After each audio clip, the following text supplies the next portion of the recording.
I have chosen violence today because I know I am going to have some toxic fanboys get mad because how dare I say the Strident is good? It wasn't made by Bungie! The Strident is the best frigate in Halo, better than any of the other frigates designed before and after it. And it looks cooler. I mean, what is its competition, really, in the human sphere, at least? I mean, I'm looking at you, miss. I carry 50 tiny missile pods and am a pain in the ass to maintain and handle, and don't even get me started on the Paris. Okay. Jokes aside, the Charon, Paris, and Stalwart are not bad frigates. The Charon is attack questionable, but it's otherwise a pretty decent ship. The Stalwart and Paris are also fairly handy. They're not bad designs. In the Stalwart's case, I would argue it's pretty damn good. So why then do I feel that the Strident class is the UNSC's best frigate? Well, it is simple. The Paris, Stalwart, and Charon were not exactly meant to fight the war they were forced to partake in. The UNSC put them to very good use. Yes, and at times those frigates were punching above their weight class, especially by the end of the war, but at the end of the day, they were forced into roles they were not designed for. More often than not, they were operating in place of halberds, basically forcing frigates to double as destroyers, which they could do, but it often pushed the ships well past their rational limits. Some would say that this is just a case of the UNSC being stupid and misusing their naval assets. Those people are wrong, and we do not listen to them. The UNSC was just simply unable to produce the number of destroyers needed during the war. To top that off, destroyers tended to have short-lived lifespans due to their roles. UNSC doctrine lists destroyers in the same line as battleships, with battleships being meant to take on the heavyweight opponents. Looking at the most recent edition of the Halo Encyclopedia, we get a breakdown of this. Created for the central purpose of quickly and decisively subduing enemy vessels with spectacular firepower, destroyers and battleships bear an inordinately robust arsenal, as well as a grim reputation. In other words, destroyers are designed to be ship killers. In a war in which they were outclassed in technology, tonnage, and experience, something like the halberd would not last long. And making matters worse, production constraints often saw these ships produced without vital components, reducing them to escorts. In other words, the destroyers were kind of forced to dip into the role of a frigate as well. The destroyers weren't helpless. Jacob Keyes demonstrates their potential very well with the Keyes loop. There were just not enough of them, and even fewer were actually of the best quality. They tended to be built with missing modules during the war. Frigates, on the other hand, were far easier to produce in field, and so they picked up some of the weight. So really, the primary issue facing the UNSC Navy when it came to frigates and destroyers happened to be the fact that the Covenant War forced them to change how they fought. Frigates acting as destroyers and destroyers acting as frigates just wouldn't work in the long run. Something needed to be done.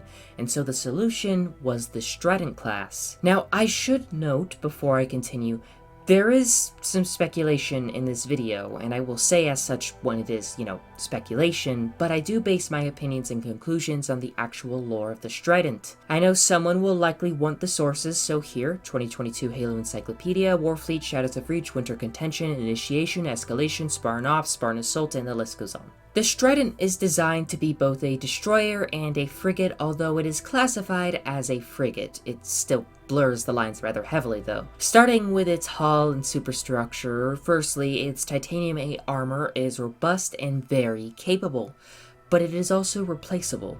Should the frigate sustain damage in combat, the moment it is able, it can dock with something like a mobile refit station and have an entirely new set of armor plating ready to go. Its port and starboard wings are more compact, and the plating there tends to be thicker and more resilient, meant to take the brunt of the punishment should the Strident's engines be targeted. Although other frigates have these wings, they tend to be more exposed and easier to punish, not to mention the fact that these wings served as engines themselves during the Covenant War, meaning a hit from a plasma torpedo could more or less cripple the entire ship. The Strident solves this issue. What is most impressive about its passive features, however, is its energy shielding. The Strident is equipped with energy shields to serve as another layer of defense, something its older siblings just don't have. Of course, supply and demand with the shields tends to be an issue, and so many Stridents come off the line without them.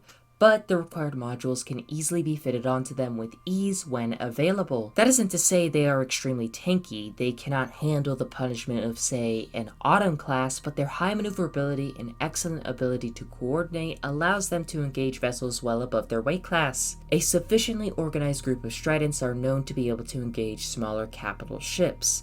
This organization is partially bolstered by what is arguably the second most advanced feature of the Strident, that being its combat management system and data core. Okay, I'm sorry, I love this so much. Okay, here we go.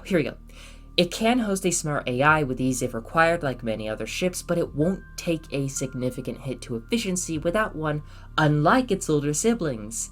The combat management system is semi-automated, handling everything from target detection to threat evaluation, tracking, firing solutions, and more.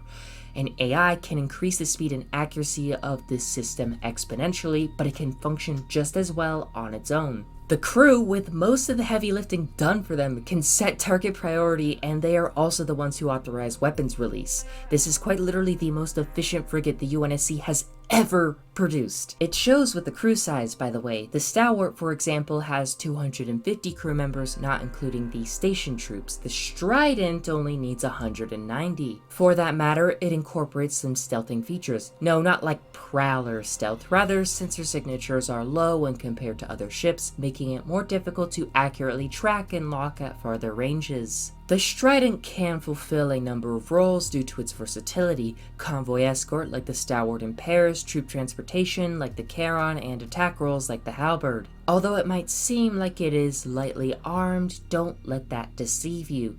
This thing has some ferocious things.